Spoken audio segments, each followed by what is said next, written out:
But Savitri के पत्नी को कभी हल्का मत समझना। सावित्री का पति शांत हो गया था, मर गया था। बड़ के पेड़ के नीचे यमराज उसको लेने के लिए आ गए और सावित्री को छोड़कर यम उसके पति के प्राण लेकर जाने लगा। सावित्री मैया अपने सात्वित्व के बल से, सावित्री मैया अपने सात्वित्व पतिव्रता परमेश्वर के बल से यमराज के पीछे पीछे जाने लगी। यमराज आगे, सावित्री पीछे, यमराज आगे, सावित्री पीछे। यमराज ने पलट कर देखा तो पीछे सावित्री आ रही थी। सावित्री से पूछा, तू मेरे पीछे क्यों आ रही है? मेरे पति सत्यवान को तुम लेकर जा रहे हो, मेरे पति को छोड़ो। यमराज ने कहा, इसका अंतिम क्षण है, मर चुका है, जाओ नीचे उसके शरीर का अंतिम संस्कार करो, नहीं तो कोई जानवर खा जाएगा। सावित्री बोली, मैं जाने वाली नहीं हूं, मेरे पति को छोड़ो। यमराज कहते हैं, हम जिसको पकड़ लेते हैं उसको छोड़ते नहीं है। यमराज लेकर जाने लगे।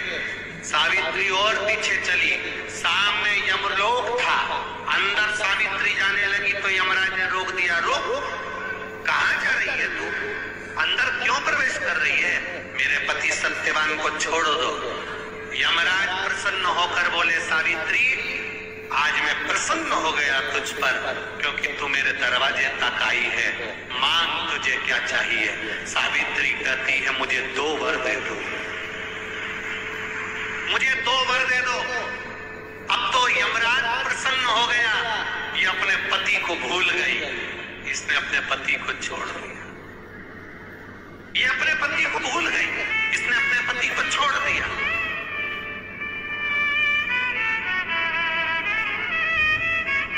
और इसने अपने पति को छोड़ दिया। अब ये कुछ मांगेगी, 2 वर मांगेगी तो मैं इसको 2 वर दे दूंगा। यमराज प्रसन्न हो गए, अपनी पति को छोड़ा इसने। यमराज ने कहा, अपने पति को छोड़कर जो तू 2 मांगेगी मैं दे दूंगा, बस पति मत मांग। तो सावित्री ने कह दिया, नहीं मांगूंगी पति।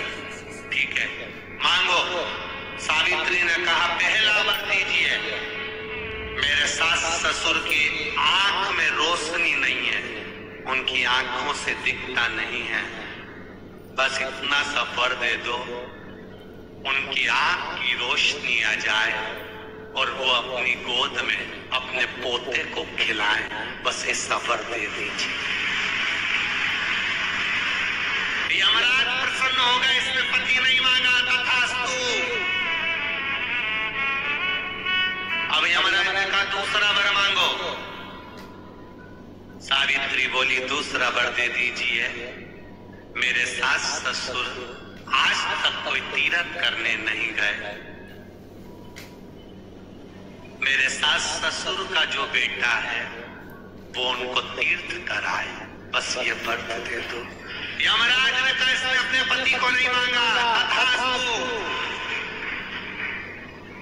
अब यमराज ने कहा, जा सावित्री के कहां जाऊं? आपने कहा था मेरे सास ससुर जब आंखों से रोशनी पाए अपने पोते को खिलाएं, पति तुम ले जाओगे तो पोता आएगा कहां से? पति तुम ले जाओगे, पोता कहां से आएगा? और यदि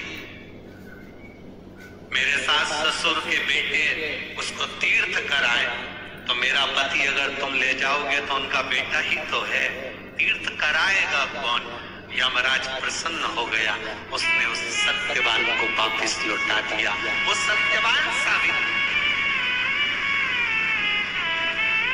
तो जितने भी यहाँ पर मेरे जीजा होन बैठे हैं और जितने आस्था चैनल पर कथा सुन रहे हैं, जितने मोबाइल पर कथा सुन रहे हैं, तुम अपनी पत्नी को कभी हल्के में मत लेना।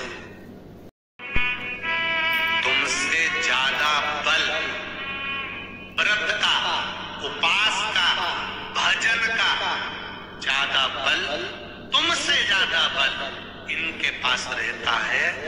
तुम सोचो कि बोल रहे हो कि मैं मंदिर में हूँ, उसको बिना घंटी के घंटी बजती है दिमाग, वो तुरंत पहचान जाता है।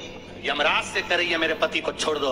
यमराज कह रहा है सावित्री तेरा पति मर चुका है, मांग के सिंदूर को पोंछ दे। सावित्री कहती है पूरा श्रृंगार उतार दूंगी पर मांग का सिंदूर नहीं पूछने दूंगी। तब यमराज ने कहा जब तक तू मेरे मांग का अपनी मांग का सिंदूर नहीं उतारती तब तक तू मेरे पास नहीं आ सकती। भगवान यमराज से सावित्री ने कह दिया मैं भी तुझे वचन देती हूँ यमराज, मेरी मांग में जब तक सिंदूर है, जैसे सीता ने लाइन, लक्ष्मण जी ने लाइन खींच दी थी और सीता पार नहीं जा सकती थी, मैं भी तुझे वचन देती हूँ जब तक नारी की मांग में सिंदूर है तब तक तू उसके पति को उसके सामने लेकर नहीं जा सकता, ये भी मैं तुझे कह देती हूँ। यमराज भैंसे पर सवार होकर सत्यवान को लेकर जा रहा था, सावित्री से वचन पर वचन चल रहे थे, अड़ के पेड़ के नीचे छोड़कर आए।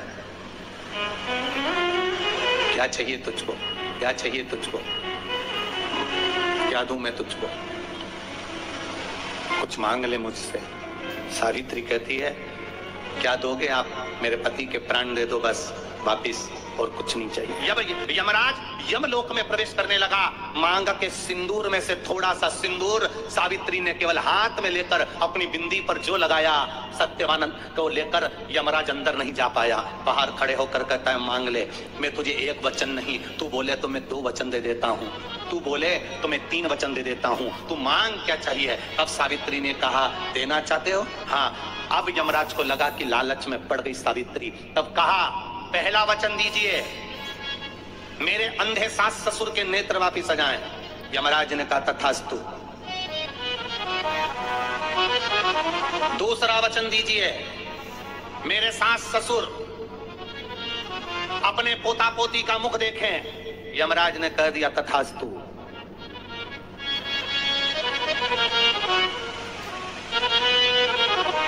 जाओ।